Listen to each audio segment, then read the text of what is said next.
वरदानामर्धन्धानां रसानां छन्दसामपि मङ्गलानां चाकर्तारो वन्दे वाणी विनायक भवानी शंकरौ वन्दे श्रद्धा विश्वासरूपिणो याभ्यामिणा न पश्यन्ते सिद्धः स्वाङ्गाय समीश्वरम्। ॐ आपदामापहर्तारं दातारं सर्वसम्पदां लोकाभिरामं श्रीराम भूयो भूयो नामाम्यहं रामाय रामभद्राय रामचंद्राय वेदसे रघुनाथाय नाथाय सीताय पते नमः। ओम यत्र यत्र रघुनाथ कीर्तनं तत्र तत्र कृतमस्तकाञ्जलिं बाष्पवारि परिपूर्णलोचनं मारुतिं नमत राक्षसान्तकम्। गुरुर्ब्रह्मा गुरुर्विष्णु गुरुर्देवो महेश्वरः गुरु साक्षात् परब्रह्म तस्मै श्री गुरुवे नमः। अखिल ब्रह्मांड के नायक तीनों लोक के जीव चराचर के पालन करता मर्यादा पुरुषोत्तम भगवान श्री रामचंद्र जी के मोक्षदायिनी पावन कथा को श्रवण करने उपस्थित सभा में मातृशक्तिजन शक्ति स्वरूपा भक्ति स्वरूपा आप समस्त मातृशक्तियों के चरणों में वंदन। दशरथ के समान पिता तुल्य सज्जन वृंद एवं आयोजन में बहुमूल्य अपना योगदान देने वाले भगीरथी के स्वरूप में ग्राम गोबरा के समस्त युवा शक्तिजन हमारे जीवन के भविष्य ये छोटे छोटे बाल गोपाल एवं इस 3 दिवसीय श्री राम कथा मानस प्रतियोगिता के श्रद्धे विद्वान संगीत पक्ष एवं व्याख्या पक्ष के आचार्य जनों के श्री चरणों में मेरा प्रणाम स्वीकार हो। साथ ही साथ मृदुभाषी मंच सारथी आप सबको सुंदर सुंदर बातों में समाहित करके मंच को संचालन करने वाले आदरणीय उद्घोषक महोदय जी, आप सभी के श्री चरणों में सद्भावना मानस परिवार टेढ़ेसरा के परिवार के सदस्यों की ओर से हमारा दंडवत प्रणाम स्वीकार करिएगा। आइए, भगवान की महती कृपा हुई है और उन्हीं महती कृपा से ही यह आयोजन हुआ है और इस आयोजन में जुड़कर भगवान का भजन करने का परम सौभाग्य देने के लिए आयोजन समिति के समस्त सदस्यों को मैं हृदय से धन्यवाद देता हूँ, क्योंकि भगवान की कथा आसानी से मिलती नहीं है। आज धन्य मैं धन्य यद्यपि सब विधि निज जन जानी राम मोही संत समागम दे। आइए, जो प्रसंग मुझे मिला है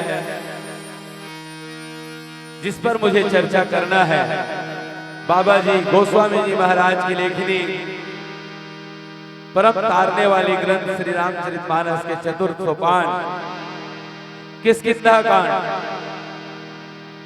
जहां पर जामवंत जी जो है अपने पूर्व समय युवा अवस्था में जो उनके पास शक्ति थी उसी शक्ति का बखान करने के लिए प्रस्तुत हो रहे हैं।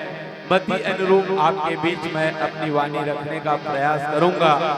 ना ही मैं ज्ञानी और ना ही कुछ भी नहीं हूं, बस केवल भगवान का एक छोटा सा भजन करने की लालसा रखने वाला जीव हूं और अपने परिवार को लेके चलता हूँ, इसलिए त्रुटि निश्चित होगी। आप सभी जानने वाले हैं, राम कथा को जानने वाले आप सभी हैं। केवल अनुराग के कारण आप नीचे बैठ के कथा सुन रहे हैं और केवल सौभाग्य एक मिला है जिसके कारण हम आपको ऊपर मंचासीन होकर कथा कर रहे हैं। मेरा मुझ में कुछ नहीं, जो कुछ है सब तो आप सबकी ही अनुभव है जिसे मैं आपके बीच रखने जा रहा हूँ। गलती अवश्य होगी और पूर्वज क्षमा प्रार्थी हूँ।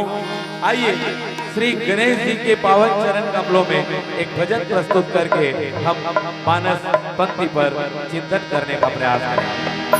बोले सियावर रामचंद्र की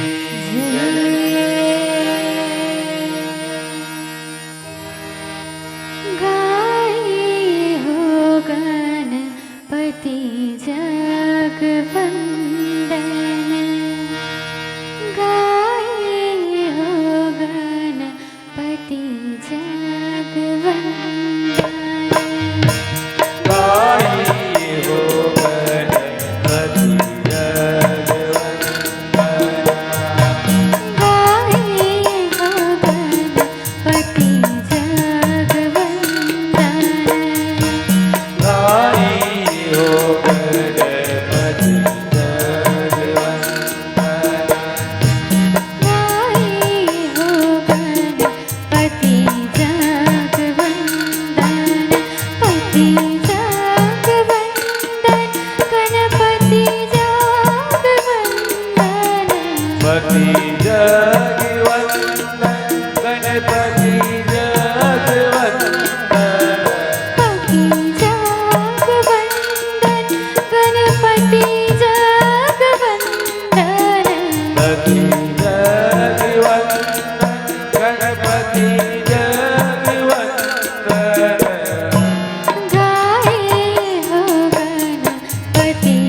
बलिबाधत प्रभु मारे तो मैंने बरनी लगा। बलिबाधत प्रभु मारे तो मैंने बरनी लगा।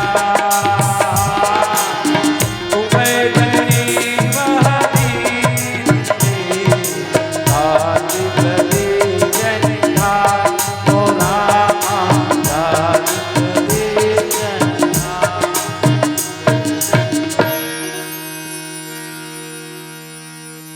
बोले सियावर रामचंद्र की जय। आइए गोस्वामी जी महाराज प्रस्तुत प्रसंग में आप सभी मानस के जानकार हैं, मैं पूर्वत रख दिया हूं, क्योंकि जैसे ही चौपाई पड़ी जाती है लोगों के मन मस्तिष्क में कथा आ जाती है। और यहाँ गोस्वामी जी कह रहे हैं कि बलि बांधत प्रभु बाणे। बलि, ये बलि है कौन? हम ये कथा जो हम पाते हैं सतयुग की कथा, और सतयुग में ऐसे प्रतापी राक्षस कुल में महाराज बलि का जन्म हुआ। और लोगों में थोड़ा सा कंफ्यूजन होता है, बलि की बाली। बाली त्रेता युग में है और ये राजा बलि। भैया माइक वाले थोड़ा सा ध्यान देंगे, इनको बहुत आ रही है। राम श्री राम राम राम। बलि जिन्हें माता लक्ष्मी जी ने अपना भाई बनाया और जिनके ही माध्यम से हम अब पाते हैं कि जब हम रक्षाबंधन की जो रीति है या ब्राह्मण जो रक्षा सूत्र बांधते हैं, ये बद्धो बलि राजा दानवेंद्रो महाबला तेन त्वाम रक्षामि बंध माचल माचल। ये श्लोक पढ़ के महाराज जो हैं हमें रक्षा सूत्र बांधते हैं, ये उन्हीं बलि के लिए है जिनकी रक्षा के लिए माता लक्ष्मी ने अपने भाई स्वरूप में उन्हें स्वीकार किया था। तो गोस्वामी जी लिखते हैं ये जो प्रसंग है, जगत जननी मां सीता भक्ति की खोज लगाने के लिए मां सीता जी की हरण हो चुकी है और भगवान के आदेश पा करके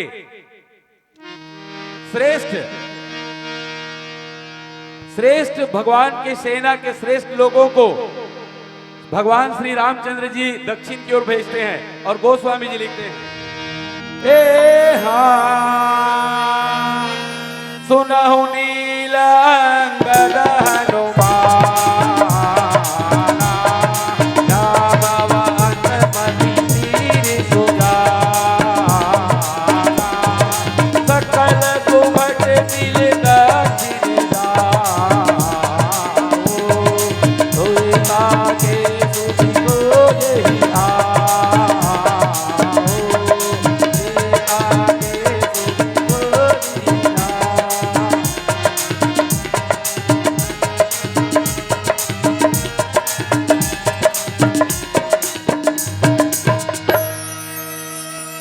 भगवान श्री रामचंद्र जी उन्हें भेजते हैं कि सकल सुभट श्रेष्ठ सुनहु नील अंगद हनुमाना जामवंत मति धीर सुजाना सगल सुभट मिल दक्षिण जाओ।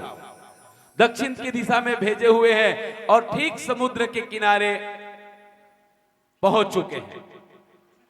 और पहुंचने के बाद सब अपनी अपनी बल का आकलन कर रहे हैं। देखिए भक्ति का पता लगाना है, विषय है भक्ति का पता लगाना। और भक्ति के पता लगाने में यहां इतने लोग सब बैठे हैं, सबकी अपनी अपनी क्षमता है। कोई कहे मैं 1 हफ्ता तक बिना खाए रह सकता हूं, कोई कहे मैं 15 दिन बिना खाए रह सकता हूं, कोई कहे ले देख मैं 24 घंटा उपवास, कोई कहे नहीं भैया मैं ले दे के 10 घंटा रहूं। उपवास की अपनी शक्ति है और वैसे ही ताकत अपने अपने है। तो सब कह रहे हैं, कोई कहे भैया ये तो 400 योजन समुद्र है और इसे पार करना है तो मेरे बस की बात नहीं है। छोटे मोटे बंदर तो कहे कि भाई ये हमारे बस की बात नहीं। कोई कह रहा है कि 100 फर्लांग 400 फर्लांग थोड़ी थोड़ी दूर तक आ सकता हूं, है ना। और सीता मैया कहां है? लंका में। उन्हें पता लंका में है, इसलिए मैं कह रहा हूं इस प्रसंग में जानकारी हो चुकी है, क्योंकि गिद्धराज जटायु के भाई संपाति जी कहते हैं मैं देखा हूं तुम ना ही गिद्ध है दृष्टि अपार, बूढ़ भयो न तो करते हो कछुक सहाय तुम्हार। मैं देख रहा हूं, वो बता रहे हैं, देखिए कि मैं देख रहा हूं सीता मैया कहां बैठी है, लेकिन मेरी शक्ति नहीं है कि मैं वहां तक पहुंच पाऊं। तो अब अपनी अपनी बातें कहते हुए आते हैं बात जामवन की ओर, और जामवन जी कहते हैं कि बलि बांधत प्रभु बाड़े। जिस समय भगवान ने वामन भगवान का अवतार लिया था, नारायण जी ने वामन भगवान का अवतार लिया था, तो क्यों लिया था? तो कहे बलि को बांधना था। बलि, ये श्रीमद् भागवत की कथा है, आप सभी सुनते रहते हैं। वामन अवतार आए और राजा बलि जो है उस समय दानी शिरोमणि कहते थे, उन्हें जो मांगे, महादानी थे वो, उनके सामने जाके जो मांग दे वो उन्हें प्रदान करना था। कब? स्नान करते वक्त। देखिए रामचरितमानस जो है हमें बहुत सी बातें सिखाती है और जरूरत है हमें उसे सीखने और समझने का। जब तक हम बातों को ध्यान में नहीं धरेंगे तब तक हमें कोई चीज समझ में आने वाली नहीं है। मैं निवेदन करूं आप सबसे, जितनी माताएं बैठी हैं कृपया आप लोग ध्यान दे के सुने, क्योंकि ये आयोजन में जो खर्चा हुआ है वो पानी में बहाने के लिए नहीं है। पानी में बहाने के लिए तो नाच गम्मत बहुत होता है, एंजॉय कीजिए, सो जाइए। भगवान की कथा ज्ञान, भक्ति और वैराग्य की है। भगवान की कथा को सुन करके आपके अंदर भक्ति जागती है, और भक्ति जागने के साथ आपके अंदर वैराग्य आता है, और जब तक वैराग्य प्रकट नहीं होगा तब तक आपको ज्ञान की प्राप्ति नहीं होगी। भक्ति आएगी, यहां बैठे हैं, भक्ति स्वतंत्र सकल गुण खानी, और उसी भक्ति की पता लगाने की बात हो रही है। हम भक्ति को लगाएंगे पता कैसे? भक्ति को समझेंगे कैसे? तो भक्ति को वही बताएंगे, सोई जानाई जो जेई जनाई, जो जानता हो वही आपको बताएगा। मैं जानने वाला नहीं हूं ना, मैं केवल पढ़ा हूं, उसी बात को आपके बीच कह रहा हूं। ऐसे नहीं कि मुझे भक्ति मिल चुकी है, नहीं, मैं भी प्रयास कर रहा हूं, लेकिन भक्ति को पाने के लिए आपका ध्यान केंद्रित होना जरूरी है, नहीं तो कुछ नहीं मिलेगा। मैं हर जगह मेरा निवेदन रहता है, आप कथा में जहां बैठे सुनहु तात मति मन लाई। इस कथा को कैसे सुनना है? मन लगाइए, मति लगाइए और चित्त लगाइए, अहंकार को छोड़ दीजिए। कथा बताने वाला कोई भी हो उसे गौर से सुनना जरूरी है, क्योंकि भगवान भोलेनाथ है ना, एक बार त्रेता जुग माही शंभु गए कुंभज ऋषि पाही। कुंभज ऋषि के पास भगवान भोलेनाथ जा रहे हैं, क्यों? कथा सुनने के लिए, और बड़े प्रेम से कथा सुन रहे हैं, लेकिन माता सती वो कथा को सुन नहीं पाई, इसलिए उनके जीवन में समस्या आई।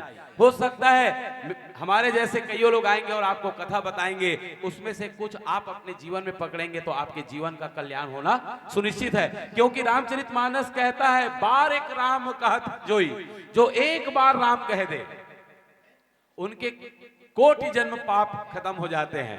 तो एक बार आप लोग जय बोलिएगा। बोलिए सियावर रामचंद्र की।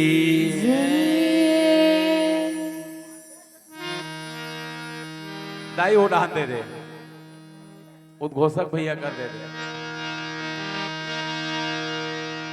हाँ।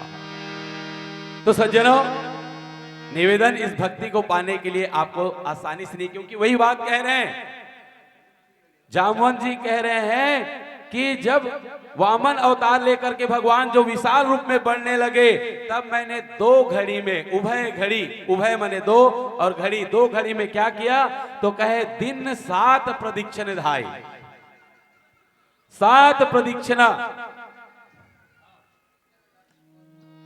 तो किसकी प्रदक्षिणा लगाए? कई लोग कहते हैं कि जामवन जी धरती 7 चक्कर लगाए।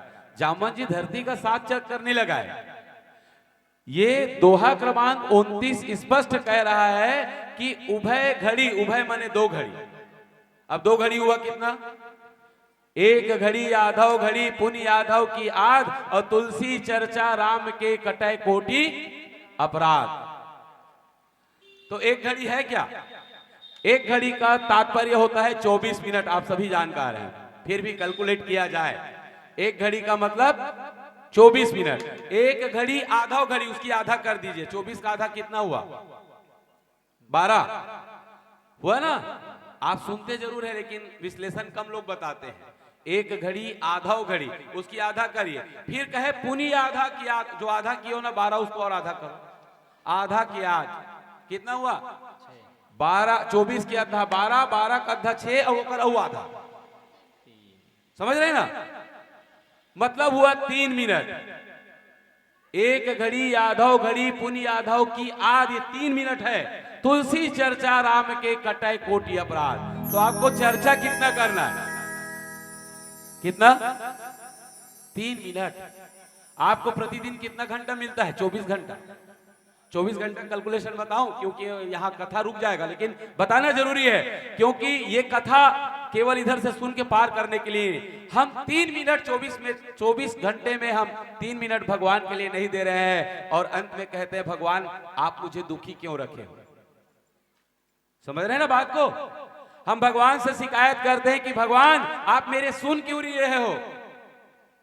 तो क्या आप भगवान को सुना रहे हो कि प्रभु सुनिए, हमें नहीं सुना रहे तो भगवान कैसे। आप मोहन को बुलाते हो मोहन आ जाता है, कुत्ते को बुलाते हो कुत्ता आ जाता है, गाय को बुलाते हो गाय आ जाती है। आप भगवान को पुकार के तो देखिए क्यों नहीं आएंगे। जब उन्होंने ध्रुव की बात सुनी, जब उन्होंने प्रहलाद की बात सुनी, आपके भी सुनेगी। लेकिन हमारे आप में यही 3 घंटा अनुराग, दुनिया को छोड़ दो, सबको भूल जाओ और केवल परमात्मा का हो जाओ। जब हम ऐसे भजन करेंगे तो परमात्मा को आपके पास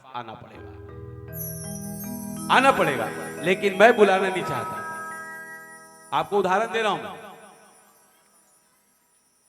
आप हम सब भोजन करने बैठते हैं ना, सुंदर थाली में हमारी धर्मपत्नी बहन जो भी है वो भोजन देती है, बहन बेटी क्या करते हैं, भोजन को रखते हैं सामने में और जल लेते हैं, और जल लेके आचमन करते हैं। 2-4 बीजा पकड़े और पकड़ के कहे भगवान प्रसाद पाइए, बगल में रख दिए, बरोबर ना। आप अधिकतर लोग करते हैं। तो मेरा प्रश्न ये है कि क्या आप वो भोग लगाते हो उसको भगवान पा जाता है। फिर से कह रहा हूं ना, आप जो भोग लगाते हो क्या भगवान पाता है, नहीं, बल्कि हमारे एक थाली खत्म हो गई, लाओ दूसरा दे। आप किसी दिन प्रयास करिए ना कि प्रभु जब तक आप नहीं खाओगे तब तक मैं नहीं खाऊंगा, क्योंकि हमको पता ही है, क्या पता है, भगवान खाने वाले नहीं है, तो हम खाए, हम क्यों मरे। और भक्ति का सूत्र है, बिनु सत्संग विवेक न होई, राम कृपा बिनु सुलभ न सोई। भवानी शंकर वंदे श्रद्धा विश्वास। और भक्ति को पाना है तो विश्वास। उसी की कथा है कि समुद्र क्या है, ये देह अभिमान ही समुद्र है, ये भव ये माया का संसार ही समुद्र है। जो इस माया से पार जाना चाहेगा वही भक्ति को पा सकता है, नहीं तो हम और आप इस 84 के फेर में चलते चले जाएंगे। समझ रहे ना। थोड़ा सा जागृत रहिए।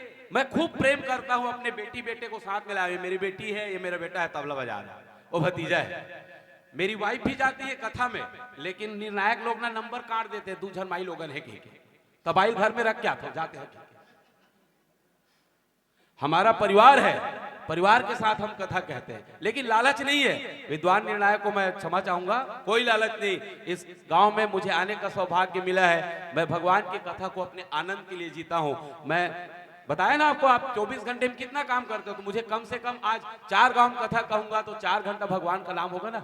उसकी कोई कीमत लगा पाएगा, कोई दे पाएगा मुझे कीमत, कोई नहीं दे पाएगा। और इसलिए ये जो जीवन चल रही है, सांस चल रही है, आपका और ये शरीर आपका हो चाहे मेरा हो, जब भगवान इस दुनिया में आए उनको जाना पड़ा, तो और आप और हम है कौन, हमें जाना पड़ेगा। हम केवल मूर्खता कर रहे हैं माया के मुंह में पड़कर। इसलिए असली भक्ति को हम जानने का प्रयास नहीं करते। आइए,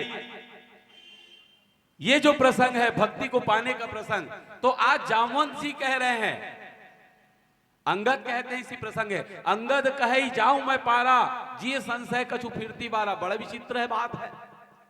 अंगद कह रहा है कि मैं उस पार तो चले जाऊंगा, लेकिन इस पार नहीं आ सकता। कहे आप बताइए, मान लो आप धमतरी चले गए तो क्या धमतरी से वापस नहीं आ सकते।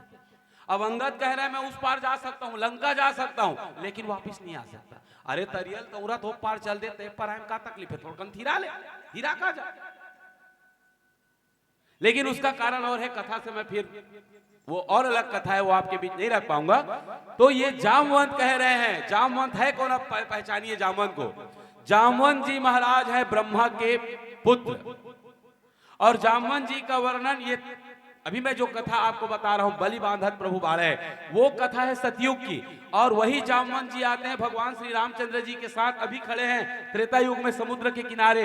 और यही जामवंत जी द्वापर युग में भगवान श्री कृष्ण जी को अपना दामाद बनाते हैं, जामवंती अपनी पुत्री को। साम्यंतक मुनि की कथा आप सब जानते हैं। तो जामवंत है कौन? ब्रह्मा के पुत्र, लेकिन हम सब के लिए है वयोवृद्ध बुजुर्ग, और हमें बुजुर्गों की कीमत करनी चाहिए। बड़ी बात है, आज समाज में बड़े बुजुर्गों को वैल्यू नहीं दिया जाता, जबकि उनका अनुभव, जब तक उनकी चेतना है, जब तक उनमें सद्बुद्धि है, जब तक आपको मार्गदर्शन करते हैं, मैं जहां तक मेरी आवाज जा रही, आप सबसे कहूंगा, आप जवान के साथ रहिए, माता बहन के साथ रहिए, लेकिन बड़े बुजुर्गों की कीमत करना छोड़िए मत। भगवान श्री रामचंद्र जी ने ये वयोवृद्ध को वहां क्यों भेजे हैं?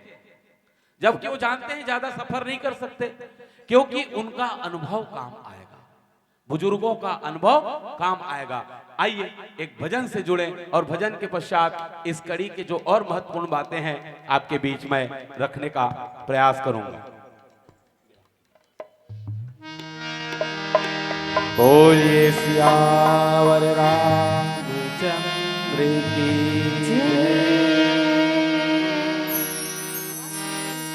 जय श्री राम, जय जय श्री राम। भैया थोड़ा साउंड खोलना। और इको जय श्री राम, जय जय श्री राम। प्रेम से बोलो लखन सिया रामचंद्र की जय। तुम साथ हो जो मेरे,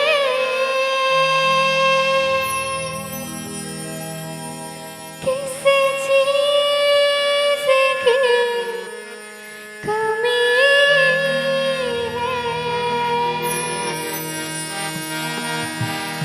मुझे और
बोलिए राजा रामचंद्र की जय। आइए प्रस्तुत प्रसंग में पुनः चिंतन करने का प्रयास करें। बलि बांधत प्रभु बाढ़े। बलि को बांधना क्यों जरूरी हो गया है? क्योंकि वो दैत्य श्रेणी में कुलगुरु शुक्राचार्य की बातों को मानकर चल रहे हैं। लेकिन यहां पर देखिए, जब प्रभु का मतलब क्या है? प्रभुवती कर्तुम अकर्तुम अन्यथा कर्तुम सह प्रभुवती। प्रभु है कौन? ऐसा काम जो किया जा सके ना किया जा सके, असंभव को भी संभव कर दे, उसी को कहते हैं प्रभु। हम लोग भी काम बनाना है तो कोई प्रभु कह दे, लेकिन प्रभु मोर काम कर दे, वो प्रभु नहीं हो सकते। प्रभु वही है, कर्तुम अकर्तुम अन्यथा कर्तुम सह परमात्मा। तो आज प्रभु आए और उन्हें देख करके शुक्राचार्य जी कहते हैं कि संकल्प मत लेना। ये दान मांग रहा है कितना? 3 पग भूमि। और आए हैं कौन से रूप में? छोटे से, आप कथा सुनते रहते हैं ना, छोटे से बालक के रूप में वामन छोटे से रूप में आए हैं और उन्होंने बलि से संकल्प करवा रहे हैं। शुक्राचार्य जी जो है वो जल लेने वाले के अंदर घुस जाते हैं, वो कथा आप सब जानते हैं ना। तो शुक्राचार्य जी उन्हें मना कर रहे हैं, लेकिन उन्होंने अपने गुरु की बात नहीं मानी। कौन? बलि ने। अभी तक तो गुरु का बात माना, लेकिन अब नहीं माना। कहे क्यों? कि अगर मुझे मुक्ति देने के लिए स्वयं पार ब्रह्म परमेश्वर अगर आए हैं तो ऐसे अवसर को मैं छोड़ूंगा नहीं। और हम कथम पाते हैं बाली की बात इसी किष्किंधा कांड में, अचल करो तन राखो प्राणा। भगवान ने कहे कि बाली तुम्हारे अंदर अब सद्बुद्धि आ गई है। अभी तक तो कह रहे थे मैं बैरी सुग्रीव प्यारा अवगुण कवन नाथ मोहि मारा, लेकिन अब कहें प्रभु मुझे आपको पहचानने में देरी हो गई, लेकिन पहचान गया आप परमात्मा हो। और सब प्रकार की धर्म की बात कहने लगे तो कहे मैं तुम्हें जीवन दे दूंगा। लेकिन वहां पर बाली कहते हैं कि प्रभु जन्म जन्म मुनि जतन कराही अंत राम मुख आवत नहीं, तो मैं आपके हाथों मरूंगा। और वैसे ही आज ये बलि ने संकल्प लिया और संकल्प लेकर के भगवान को कह दिए कि प्रभु आप 3 पग ले लीजिए। तो जानते हैं उन्होंने एक पग में पूरी धरती को नाप दिए, दूसरे पग में पूरे ब्रह्मांड को नाप दिए। अब आप यहां पर इसी बात की चिंतन हो रही ना कि प्रभु बलि बांधा तो प्रभु बाढ़े, कितना बाढ़े होंगे? कि भगवान जो है नारायण वामन के स्वरूप में आए थे तो कितना बाढ़े होंगे। और उतनी विशाल उनकी शरीर की 7 प्रतिक्षण 2 घड़ी 48 मिनट, 24 दूनी 48 मिनट, 1 घंटे के अंदर जामन जी महाराज के पास इतनी शक्ति थी कि उन्होंने पूरे उनके 7 चक्कर लगाए। किनके? भगवान के बाढ़े हुए शरीर का। और कहे कि उनकी मैं वर्णन नहीं कर सकता उस समय मुझे कितना बल था, अब आज मेरे पास ताकत नहीं है। जरठ भयों अब कहां हूं भी रिशेषा, नहीं तनु रहा प्रथम बल लेसा। पहले मेरे अंदर जो शरीर थी वो नहीं है। आप सभी भी ध्यान दीजिएगा, हमारा शरीर बचपना की ताकत, जवानी की ताकत और बुढ़ापे की ताकत मैं आप सबके बीच रख चुका हूं। वृद्ध आदमी के पास ताकत नहीं है लेकिन अनुभव है। और हमारे जीवन में तीनों चीज मिलेगा नहीं आपको। अगर आपके पास समय है तो ताकत नहीं रहेगा, है ना? पैसा नहीं रहेगा। पैसा है, ताकत है, समय नहीं रहेगा। आप समय है तो ना पैसा रहेगा ना ताकत रहेगा। यही स्थिति है जामन जी। बच्चे को ले लीजिए ना, बच्चे को, एक छोटा बच्चा है, हो सकता है उसका पिता करोड़पति हो, उस बच्चे के पास भी करोड़ रुपया है, तो बच्चा उस पैसे का उपयोग कर लेगा। कुछ कर सकता है? नहीं। वैसे ही आदमी खूब पैसा कमाया, अब उनके पिताजी के पास बहुत सारे पैसे हैं, बुजुर्ग हो गया है, वो पैसे का क्या कर लेगा? उनको तो बीपी हो गई, उनको तो शुगर हो गई और अचेत पड़े। तो वहां समय है, पैसा है, लेकिन ताकत नहीं है। और जवानी में आपके पास पैसा है, ताकत है, कहा करबेगा भगवान के कथा सुने पर समय नहीं है। ये जवानी की स्थिति है। इसलिए समय के अंदर आप सब काम को कीजिए। मनुष्य तन का उपयोग क्या है? नर तन सम नहीं कौने जीव चराचर जाचत जीव चराचर जाचत बड़े भाग्य मनुष्य तन पावा दूरी दुर्लभ सद्ग्रंथन का। इस बड़े भाग्य से हमें शरीर मिला है, लेकिन हम वही बटोरन लाल में लगे है ना। थोड़ी सी जागृति लाई है अपने अंदर।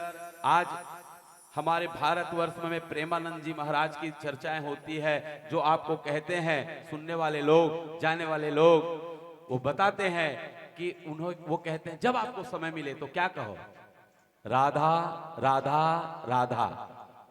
कहते हैं ना प्रेमानंद जी महाराज, कहते हैं ना, तो आप लोग भी बोलिए ना, राम राम। नहीं बोलेंगे? राम राम राम राम राम राम बोलो नहीं तुम ना, धीरे बोलता। हाँ, अरे एक घाव राम के कतिक फल है। एक जन आदमी जीवन में एक घाव राम के हिरी से एक घाव ले देखे और ब्रह्मा कई देरी से की कानो जगह जाबे ना, ये राम नाम के फल कोई कही तो कतिक हो मत बताबे किसी कथल आप सुन चुके हो, है ना। तो वो मरथे तो यमराज देखते, अरे जीवन में एको ठन अच्छा काम नहीं करे, काय काम करे कि राम भर के है किसे तो एक फल का हो ही। तो वो सब देवता कर चल दी, शंकर भगवान कर चल दी, राम राम ही जपत रथे कि आगू की सो कथे महू नहीं जानो, ब्रह्मा कर चल कथे वो नहीं बता सको एक गांव राम के का फल हुई थे। तब अंत में राम भगवान कर चल की कथे कसरे मूर्ख हो तुमला समझ में नहीं आए, ये एक घाव राम कही के ब्रह्मल देख डरीस, विष्णु देख डरीस, महेश ला देख डरीस, और तुमला राम नाम की कीमत चाहिए। गोस्वामी जी महाराज लिखते रामचरितमानस में, उल्टा नाम जपत जगमाना, वाल्मीकि भय ब्रह्म समाना। उल्टा मरा मरा मरा मरा जब के वाल्मीकि ब्रह्म बन गए। अब हम सोच भाई राम राम कहा थे, फुसुर फुसुर कहा था। ये हमें भव से तारने वाली चीज है। इसके आप जितना समय मिले, है ना, उस समय में राम का नाम लीजिए। आइए अब मैं वयोवृद्ध की बात आपके बीच रखूं, अपने साथ बुजुर्ग को रखने का क्या फायदा होता है। एक कथा है, सुनिए आप। मैं युवाओं से भी कहूंगा कि युवा तो रहते नहीं, अधिकतर जगह माताओं की संख्या ज्यादा रहती है। आपके गांव में तो इतने आप सिद्ध पुरुष लोग बैठे हुए हैं, लेकिन युवा कम रहते हैं। और मेरा मानना है कि युवाओं को रहना चाहिए कथा में। आज युवा नहीं बैठेंगे, आप किसके लिए मेहनत कर रहे हो? युवाओं के लिए। अगर युवा को मार्गदर्शन सही नहीं, जैसे कि आप मानिए आपके पास बहुत स्पीड चलने वाली गाड़ी है, फरारी, अब वो करो नवल मान के चल, वो गाड़ी नंगत स्पीड चलते, लेकिन वो गाड़ी में ब्रेक नहीं है, का काम के? समझ रहे ना? रेलगाड़ी खूब स्पीड दौड़ रही है, वंदे भारत सुपर फास्ट, और उस गाड़ी में ब्रेक नहीं हो, कहां जाके झपईते का ठिकाना नहीं रहा। आज हमारे युवाओं को सत्संग का मार्गदर्शन चाहना चाहिए, क्या खाना है, कितना बात करना है, क्या पीना है, नहीं पीना है। आज देखिए हर गांव की विडंबना है, छोटे छोटे बच्चे नशे के चपेट में है। 8वीं 9वीं पढ़ने वाले बच्चे के जेब को आप टमड़ के देखिए, टमड़ लोगा इसे एक 8 पाउच मिली जाए। और 10वीं 12वीं पढ़त देकर तो संगी साथी देखना वो गोल चिपटी वाले होंगे। तो ये बच्चे कहां जाएंगे? आज जो बच्चा आपकी बात नहीं सुन रहा है, कल आपकी बात सुनेगा? मेरा प्रश्न है आप सबसे, विचार कीजिएगा। जो बेटा आज 15 साल का बच्चा आपका बात नहीं सुन रहा है, तो क्या भविष्य में बात सुनेगा? और नहीं सुनेगा तो उसके लिए कमा कमा क्यों मर रहे हैं? पूत कपूत तो क्यों धन संचय, और पूत सपूत तो क्यों धन संचय। तीर्थ धाम घूमिए, तीर्थ धाम घूमिए, भाव भजन कीजिए, सत्संग में अपनी पैसा को लगाइए, क्योंकि आप जो मेहनत करके पैसा बटोर रहे हो ना, वो कहां जाएगा उसका ठिकाना नहीं है। यही ज्ञान की बात है। हम सब जानते हैं, लेकिन माया के कारण उसे त्याग नहीं सकते। माया के कारण गुरुजी मन परेशान है, लड़का नहीं पढ़े कि काला बता दे। तो हाँ, मैं आपके बीच रख रहा था बुजुर्ग की बात। एक सच्ची घटना, एक बुजुर्ग आदमी, मैंने हमें बुजुर्गों की कीमत क्यों करनी चाहिए ये आपके बीच रख रहा हूं एग्जाम्पल के लिए, उदाहरण के लिए। एक बुजुर्ग आदमी लगभग 60-65 साल का था, ट्रेन में यात्रा कर रहा था, और ट्रेन जो है लगभग स्टॉपेज अंतिम लोकल गाड़ी थी, लोकल गाड़ी में बैठा हुआ था, लोकल डिब्बे में। अब उसी में 8, 10, 12 लड़के थे। उसमें 8, 10, 12 लड़के थोड़ा जो सही रास्ते पर नहीं थे, नशा किए हुए बदमाश तरीके के बच्चे थे जो हुड़दंग कर रहे थे, और ये बुजुर्ग चुपचाप अपना पोटली लिए बैठा हुआ था। तभी क्या हुआ, अचानक से में उस रूम में आ गया टीटी। अब टीटी को आया ना, तो ये लड़के लोग देख के घबराने लगे, रे टीटी आ गए तो क्या करेगा, टीटी फाइन करेगा, रेलगाड़ी में बिना टिकट के बैठे यार, टिकट नहीं अमर कर। तब वो का करी नो लइका मन हा, एक जन हा चैन पुलिंग खींच दी, चैन पुलिंग कर दी, और चैन पुलिंग करी मतलब गाड़ी रुक गए। अब एकर पहले वो डर के मारे 12 जन रीस लइका ना, 12 जन मन हा पैसा, अरे फाइन ली तो 200 रुपया करके 12 दूनी 2400 रुपया सकेले रहा हूं। 12 लइका मिला के एक जन लइका दे रहा है, कहे ये 2400 रुपया है भाई, ये धर रहे तेल टीटी ही ना, हाथ पांव जोड़ के मांग के 2400 रुपया दे दो। लेकिन एमन दिमाग लगे, अरे सियाना दिखा थे धोती गमछा वाले हिल फंसा था, और का करी, चैन लखी दी, चैन लखी चीज गाड़ी रुक के टीटी आ गए। इसी बोगी से चैन को पुलिंग किया गया है, चैन को कौन खींचा, और बिना कारण के चैन खींचना अपराध है। तो वो टीटी पकड़ी जवान मन, तो जवान मन कथे साहब हमन नोहन, कौन हरे, ये बैठे सियान ते हरे, वो सियानक बका गे। अरे मैं महाराज मैं कहीं जाना नहीं, मैं गांव देहात के आदमी खींचे में बंद होते तो नहीं जानो मैं, अभी लइका मन खींचे। अब वो टीटी करो मन, अब सब जन ज्यादा जन एक मत हो गए कि नहीं नहीं ये डोकरा अच्छा खींचे है, चैन लगी, ये जो पकड़ना हिल पकड़ो।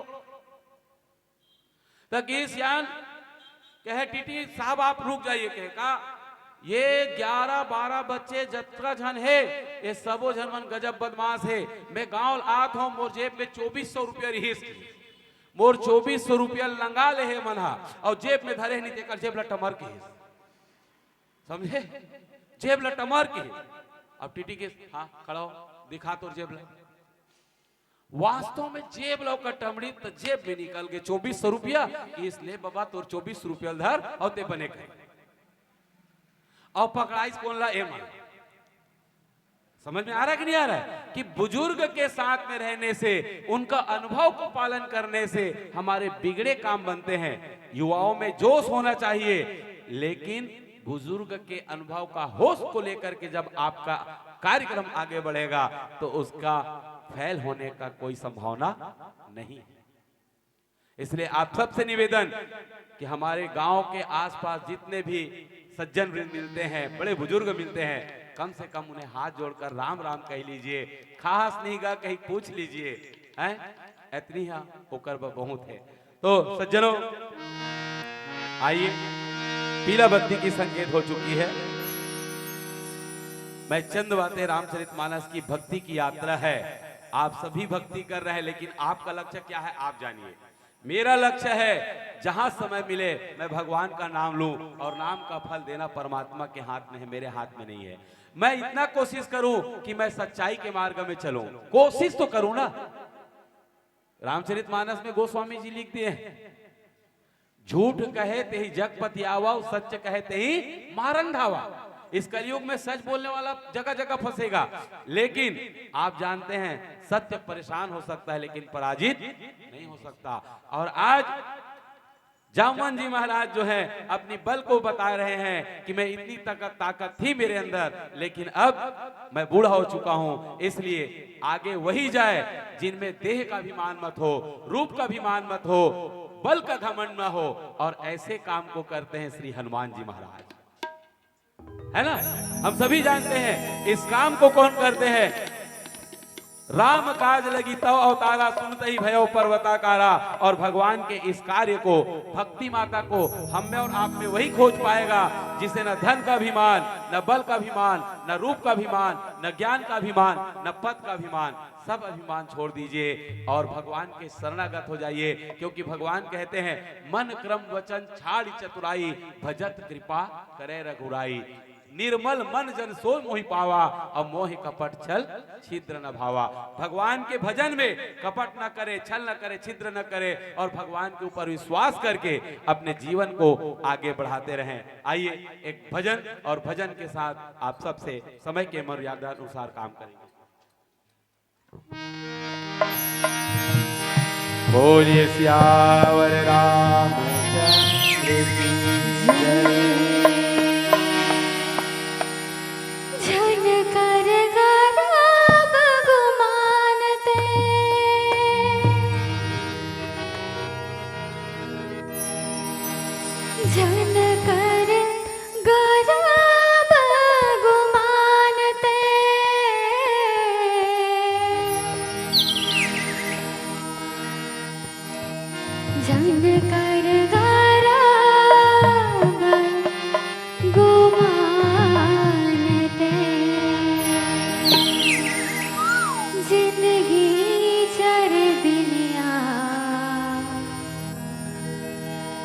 दुनिया है माया के बाजार।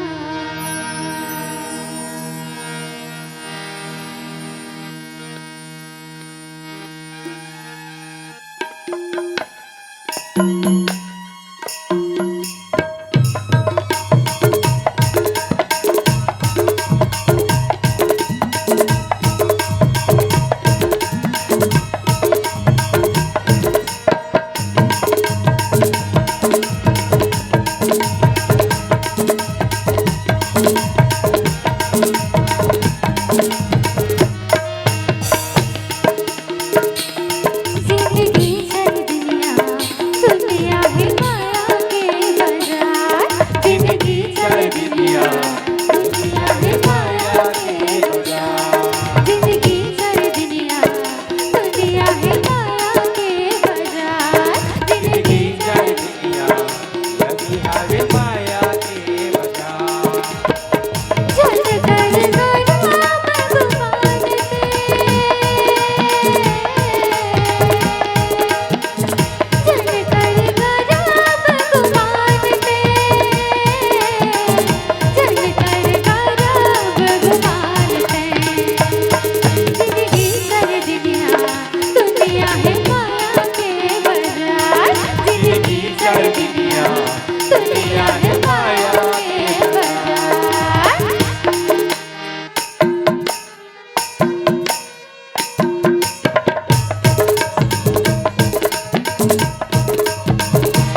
है माया के बाजार।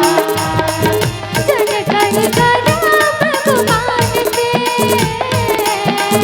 जन कर करा भगवान से, जन कर करा भगवान से। जिनकी कर दुनिया दुनिया है माया के बाजार। जिनकी कर दुनिया दुनिया है माया के बाजार। जिनकी कर दुनिया दुनिया